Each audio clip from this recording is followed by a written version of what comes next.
আসসালামু আলাইকুম। আশা করি আপনারা সকলে ভালো আছেন, আমিও ভালো আছি। প্রিয় দর্শক, আমি আপনি ভালো থাকলেও ফরহাদ মাঝার কেমন আছে এটা একটু দেখা দরকার।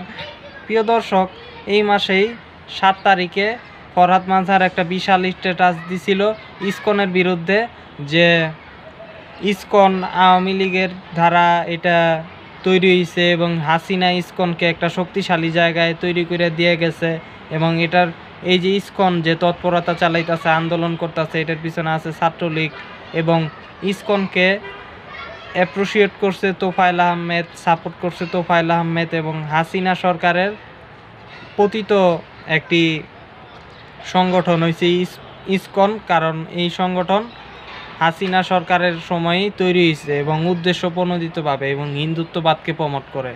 তো ফরহাদ মাঝার ভালো কথা, সেই হিসেবে তার স্ট্যাটাস দেখা বোঝা গেল যে তিনি ইসকনের ব্যাপারে খুবই সচেতন। কিন্তু এই ফরহাদ মাঝারেরই কিছু ছবি ফেসবুকে দেখতাছি ছড়ায় গেছে যে ফরহাদ মাঝার কালকে সম্ভবত যে ইসকনের মন্দিরে গেছে এবং ইসকনের যে পরিচিত সমালোচিত সাধু, আলোচিত সাধু চিন্ময় কৃষ্ণ তার সাথে দেখা করছে, এবং তার সাথে দেখতাছি যে ছবিতে কুলাকুলি করতেছে, আবার তার সাথে একসাথে হাইটা যাইতাছে, আবার তার সাথে বৈঠক করতেছে, একান্ত আলাপ, আবার তার সাথে আপনার তার কাছে ক্ষমা প্রার্থনা করতেছে, এরকম একটা অবস্থা। এবং কি তার সাথে আছে কুশালবরণ চক্রবর্তী। এই যখন অবস্থা, তখন তো অবস্থা খারাপ। আর কি বলবো বলেন, এটা তো মনে করেন এক এক সময় এক এক রূপ, এক সময় ইসলামপন্থী, এক সময় হিন্দুত্ববাদী। এরকম হইলে চলে? ফরহাদ মাঝার এই লোকের আসলে আদর্শটা কি? আর তাছাড়া উনি গুম হয়েছিল, আমরা শুনছি, উনি এখন পর্যন্ত মিডিয়াতে কোনো কথা বলেন নাই, ব্যাপার কি?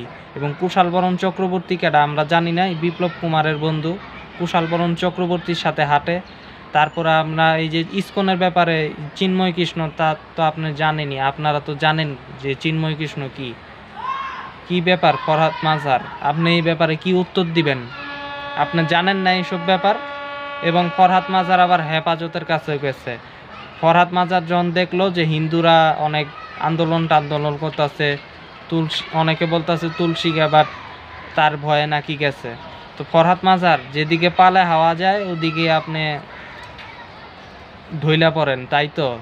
ফরহাদ মাজারের ব্যাপারে আশা করি জনগণ, আপনারা যারা না জানেন, আপনারা যারা মুরিদ, যারা অন্ধভক্ত, তারা সতর্ক হন।